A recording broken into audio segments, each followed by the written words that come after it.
ಗ್ರಾಮೀಣ ಮೂಲಭೂತ ಸೌಕರ್ಯ ಅಭಿವೃದ್ಧಿ ನಿಯಮಿತದಲ್ಲಿ ಹೊರಗುತ್ತಿಗೆ ಆಧಾರದಲ್ಲಿ ದಿನಕೂಲಿಗೆ ಕೆಲಸ ಮಾಡ್ತಿದ್ದಂತಹ ಒಬ್ಬನ ವ್ಯಕ್ತಿಯ ನೀವು ಆಸ್ತಿ ಕೇಳಿದ್ರೆ ನಿಜವಾಗ್ಲೂ ನೀವು ಶಾಕ್ ಆಗ್ತೀರಾ. ಆತ ಅಗರ್ಭ ಶ್ರೀಮಂತ ಕಣ್ರಿ. ಹಾಗಾದ್ರೆ ಶ್ರೀಮಂತಿಕೆ ಎಲ್ಲಿಂದ ಬಂತು, ಆತನ ಸಂಬಳ ಅದು ಎಷ್ಟು ಅಂತ ನೀವು ಕೇಳ್ತೀರಾ. ಆತನ ಸಂಬಳ ಕೇಳಿದ್ರೆ ನಿಜವಾಗ್ಲೂ ನೀವು ಶಾಕ್ ಆಗ್ತೀರಾ. ಬರೋಬ್ಬರಿ 15,000 ಆತನ ತಿಂಗಳ ಸಂಬಳ. ಹಾಗಾದ್ರೆ ಈತ ಯಾರು ಅಂತ ನೋಡ್ತಾ ಹೋಗೋದಾದ್ರೆ ಕೊಪ್ಪಳದ ಯಲಬುರ್ಗಾದ ಬಂಡಿಹಾಳ ನಿವಾಸಿ ಕಳಕಪ್ಪ ನೆಡಗೊಂದಿ ಅನ್ನುವಂಥ ಹೊರಗುತ್ತಿಗೆ ಆಧಾರದಲ್ಲಿ ಕೆಲಸ ಮಾಡ್ತಿದ್ದಂತಹ ನೌಕರ ಈಗ ಕೋಟ್ಯಾಧಿಪತಿ.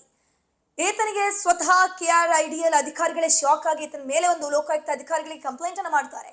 ಲೋಕಾಯುಕ್ತ ಅಧಿಕಾರಿಗಳು ರೇಡ್ ಮಾಡಿದಂತಹ ಸಂದರ್ಭದಲ್ಲಿ ಅವರೇ ಶಾಕ್ ಆಗ್ತಾರೆ.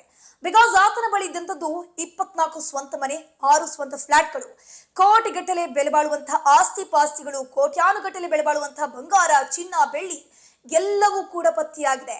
ಲೋಕಾಯುಕ್ತ ಅಧಿಕಾರಿಗಳು ಕೇಳಿದಾಗ ಭ್ರಷ್ಟಾಚಾರದಿಂದ ಈತ ಇಷ್ಟೆಲ್ಲ ಸಂಪಾದಿಸಿದ್ದ ಅನ್ನುವಂಥ ತಿಳಿದು ಬಂದಿದೆ. ಸದ್ಯಕ್ಕೆ ಅದನ್ನೆಲ್ಲವನ್ನು ಕೂಡ ಪೊಲೀಸರು ಜಪ್ತಿ ಮಾಡಿದ್ದಾರೆ.